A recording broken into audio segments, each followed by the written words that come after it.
नमस्कार, मैं हूं विनय सिंह। आपका बहुत बहुत स्वागत है। और कल भी दिन भर चर्चा रहा चंपई सोरेन जी को लेकर, और आज भी दिन भर राजनीतिक गलियारों में यही चर्चा रहा कि क्या चंपई सोरेन बीजेपी में जाएंगे। तो आज का पूरा विश्लेषण इसी मुद्दे पर होगा कि क्या चंपई सोरेन सच में बीजेपी जा रहे हैं।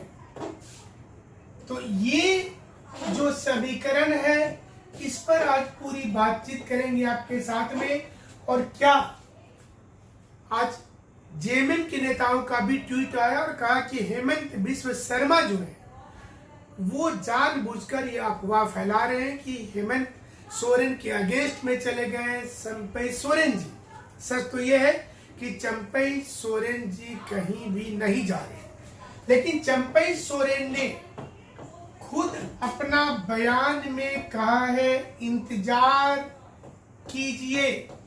ये चंपई सोरेन का बयान आया, इंतजार कीजिए। हालांकि वो दिल्ली में नहीं है तो जमशेदपुर में, आदित्यपुर में कार्यक्रम में कल शामिल हुए थे। लेकिन ये हवा क्यों बनी, कैसे बनी, इस पर बात करेंगे। और इंतजार कीजिए इन्होंने कह दिया, लेकिन आज दिन भर भी मीडिया के लोग ये तलाशते रहे कि क्या चंपई सोरेन नाराज चल गए। नाराजगी की खबर कब से आई? नाराजगी की खबर सबसे पहले आई निर्मल महतो की, जो मूर्ति पर माल्यार्पण करना था जमशेदपुर में, इससे शुरू हुआ ये कहानी। और इसमें हेमंत सोरेन जी को आना था, मुख्य अतिथि थे वो। इस कार्यक्रम में जिसमें हेमंत सोरेन जी आए थे, उस कार्यक्रम में चंपई सोरेन नहीं जाने वाले थे। ऐसा बताया गया कि इनकी तबीयत है खराब, इसलिए नहीं जाएंगे। फिर जो लोग सलाहकार थे उन्होंने कहा कि इससे गलत मैसेज चला जाएगा। तो देर से, देखिए ये उस कार्यक्रम में देर से पहुंचे, मैंने हेमंत सोरेन जी के आने के बाद आए, पीछे की सीट पर किनारे में बैठ गए और कार्यक्रम के पहले वो चले गए। तो पहला जो कारण बन रहा है वो है निर्मल महतो के मूर्ति पर जब माल्यार्पण करना था जमशेदपुर में, उस कार्यक्रम में चंपई सोरेन जी की दूरी बना करके रखना। पहुंचे, लेकिन एक बॉडी लैंग्वेज से बता दिया कि वो उतने खुश नहीं है। दूसरा था कि जब खड़खई परियोजना पर कल जब दिन भर चर्चा हो रही थी कि क्या चंपई सोरेन जा रहे हैं बीजेपी में, तो उस समय में खड़खई लिफ्ट प्रोजेक्ट पर वो उद्घाटन कर रहे थे आदित्यपुर जमशेदपुर में। लेकिन खास बात क्या थी, 30 मिनट का भाषण था। ये 30 मिनट का भाषण था किसका?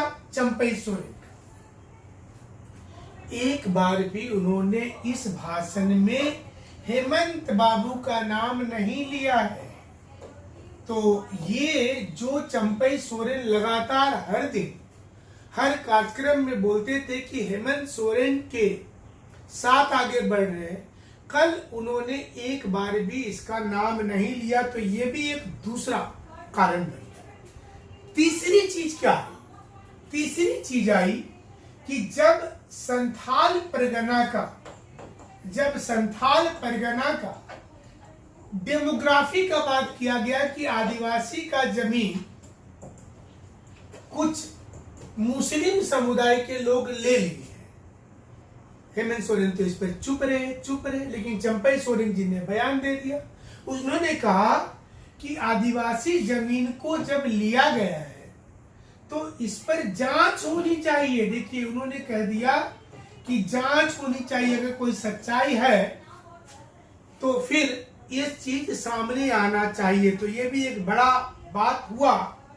इसके साथ साथ बीजेपी पिछले कई दिनों से लगातार चंपई सोरेन जी का तारीफ पर तारीफ कर रही है। देखिए बीजेपी के द्वारा चंपई जी का लगातार तारीफ किया जाना भी ये संकेत दे रहा है कि कहीं ना कहीं बीजेपी इनके टच में है। क्या इनके जो लोग हैं वो बीजेपी के टच में है, या फिर बीजेपी सिर्फ माहौल बना रही है चुनाव को लेकर के? ये भी एक बड़ा सवाल सामने आ रहा है। अब देखिए मैटर क्या होगा अगर चंपई जी चले जाते हैं तो होगा क्या। सबसे बड़ा है सवाल कोल्हान का। कोल्हान में कुल मिलाकर 14 सीट है। ये जो 14 सीट है कोल्हान में, इसमें से बीजेपी के खाते में ना के बराबर सीट है। अगर सही मायने में देखा जाए तो बीजेपी के पास नहीं है, जेएमएम के पास है, कांग्रेस के पास सीट है और उनके जो सहयोगी है उनके पास है और एक निर्दलीय भी सीट है। कोल्हान के 14 सीट में चंपई सोरेन जी का दबदबा माना जाता है। ये माना जाता है कि अगर चंपई जी बीजेपी के साथ आते हैं तो ये 14 सीट पर थोड़ा मुश्किल पड़ेगा जेएमएम को। कैसे? तो आप चलिए पहले चाईबासा, जहां से दीपक बिरुआ जी है इस समय में प्रतिनिधि जो है एमएलए। आप चलिए मनोहरपुर, जोबा मांझी थी, हालांकि अभी वो सांसद में चली गई है। आप चलिए चकद्दरपुर, मंझारी, मझगांव, घाटशिला, बहरागोड़ा, अधिकांश सीट किसके पास है? जेएमएम के पास है। जगन्नाथपुर सीट कांग्रेस के पास है। अब ऐसे में सवाल ये आ रहा है सामने कि अब जमशेदपुर में भी देख लीजिए 3 सीट है, 3 में से एक तो जेएमएम के पास है, मंगल कालिंदी जो सचेतक है विधानसभा के, एक निर्दलीय के पास है जो सरयू राय जी है, और एक सीट जो है वो है बन्ना गुप्ता के पास जो कांग्रेस है। तो बीजेपी के हाथ में तो कुछ नहीं है। तो ये जो 14 सीट है, इसमें अगर चंपई सोरेन का अगर जादू चलता है, जो माना जा रहा है कि अगर वो आते हैं बीजेपी में, तो बीजेपी को इन सीटों पर फायदा दिखेगा। जो पूरा प्योर, अगर देखिए जेएमएम सत्ता में है ना, तो सबसे बड़ा हाथ तो हमारे कोल्हान का है। कोल्हान की सीट पर अगर जेएमएम का जादू नहीं चला तो ये 14 सीट में से अगर 7 सीट माइनस कर दीजिए तो सरकार का क्या होगा। अब देखिए इस समय में जेएमएम कांग्रेस पर 50 सीट लेने का दबाव बना रही, क्योंकि 50 मिलना चाहिए। कांग्रेस के ऊपर पूरा प्रेशर है कि 50 सीट जेएमएम लड़ेगी, बाकी जो सीट है आप लोग बांट लीजिए। जो 31 सीट बच रहा है उसमें से 2, 4, 5 आरजेडी को दे देंगे, बाकी कांग्रेस लड़ लेगी। 50 में अगर जेएमएम को लगता है कि हम अपने दम पर 40-42 ले आएंगे तो काम ही हो जाएगा। संथाल परगना और इस रीजन में जेएमएम बहुत मजबूत है कोल्हान में, इसलिए पूरी की पूरी जो बागडोर है वो इस समय में बचा करके रखा गया है जेएमएम के लिए। सरायकेला का सीट देखिए, सरायकेला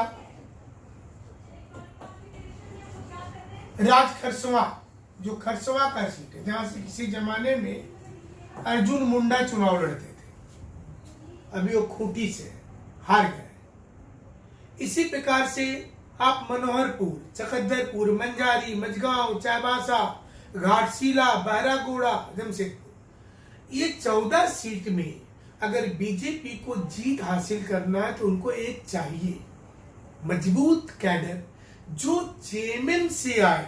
हालांकि बहरागोड़ा के 2-3 बड़े नेता चले गए हैं जेएमएम के साइड में। अब ऐसे में बीजेपी को ऐसा लग रहा है कि अगर चंपई जी उनके साथ आ गए तो क्या होगा। चंपई जी जो है ये संथाल से है, हेमंत सोरेन भी संथाल से है। संथाल आदिवासी जनजातियों में सबसे बड़ा ट्राइबल ग्रुप है, इसके बाद है मुंडा। तो मुंडा का जो पूरा प्रतिशत होगा वो अर्जुन मुंडा के साथ में जुड़ सकता है, ये बीजेपी को लगता होगा। बीजेपी के पास जैसे ही चंपई सोरेन आएंगे और पहले से रमेश हांसदा है, ऐसे में बीजेपी के लिए इजी पड़ जाएगा इस एरिया में पेनिट्रेट करना। जिस कोल्हान में बीजेपी नदारद है वहां बीजेपी के 7-8 सीट निकल जाएगी, और 8 सीट 14 में से अगर 8 बीजेपी ले आती है तो ऐसे में बीजेपी का सीट तुरंत बढ़ जाएगा। 28 सीट है एसटी का। बीजेपी को ये देखना पड़ेगा कि इस 28 में से 26 तो उनके पास है। तो वर्तमान में इसमें पेनिट्रेशन होगा, मान लीजिए कि 8 सीट आ जाता है बीजेपी को कोल्हान से और संथाल परगना से 8 आता है, तो बीजेपी को एसटी का 16 सीट मिल जाएगा।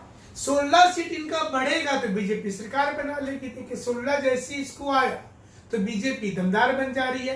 तो बीजेपी को पता है कि वो कहां सीट बढ़ा सकती है, उसको बढ़ाना पड़ेगा। तो चंपई सोरेन जी से, अभी चंपई सोरेन जी से क्या डीलिंग होगी। अब सवाल ये उठता है कि क्या चंपई जी, जो हमने कल के विश्लेषण में भी बताया था कि क्या चंपई जी जब जाएंगे तो यहां पर आपको सीता सोरेन वाला मामला भी देखना होगा। सीता सोरेन ने कहा कि उनको तो हराया गया। चंपई जी अगर चले जा रहे हैं उधर तो अर्जुन मुंडा का क्या होगा भविष्य, वो मुख्यमंत्री के दावेदार नहीं बन पाएंगे। खुद बाबूलाल मरांडी जी का भविष्य क्या होगा। बाकी भी बीजेपी में सभी लोग तो दावेदार ही होंगे। उनको लगेगा कि चंपई जी को अगर प्रोजेक्ट कर दिया जाता है तो ऐसे में दिक्कत हो जाएगा। और ये बड़ा कारण है कि चंपई सोरेन भी फूंक फूंक के कदम रख रहे हैं। कल जब मीडिया के लोगों ने कहा तो उन्होंने सीधे तौर पे कहा कि ठीक है, आप लोग बोलते हैं कि हम हैं दिल्ली में, लेकिन हम कहाँ हैं देख लीजिए। तो उन्होंने बोला इंतजार कीजिए। जब मीडिया के लोगों ने पूछा कि क्या आप जा रहे हैं क्या, इंतजार कर लीजिए, पता चल ही जाएगा। कोई बहुत बड़ा मैटर तो है नहीं, बहुत जल्द पता चल जाएगा हम जा रहे हैं या नहीं जा रहे। लेकिन बीजेपी इस पर पूर्ण रूपेण इस मुद्दे को हाईजेक कर रही है। जेएमएम के नेता से भी यह सवाल पूछा गया कि क्या ऐसा होगा। जेएमएम के नेता बचते हुए नजर आए, बोले ऐसा तो कुछ बात नहीं, हमें तो जानकारी नहीं। जेएमएम के नेता खुलकर ये बोल ही नहीं पा रहे कि कुछ भी हो जाए चंपई सोरेन जी उधर नहीं जाए, तो हवा तो मिल जाता है। और मीडिया को जैसी हवा मिलता है, आज अखबारों ने इस खबर को फ्रंट पेज में लिया। कल का हम लोग विश्लेषण किए थे दोपहर में, और आज के जितने अखबार को देखिए फ्रंट पेज खबर है। इंतजार करिए, किधर जा रहे हैं, जल्द पता चल जाएगा। हमारे साथ आप इसी प्रकार से जुड़े रहिएगा। बहुत बहुत शुक्रिया, बहुत बहुत धन्यवाद।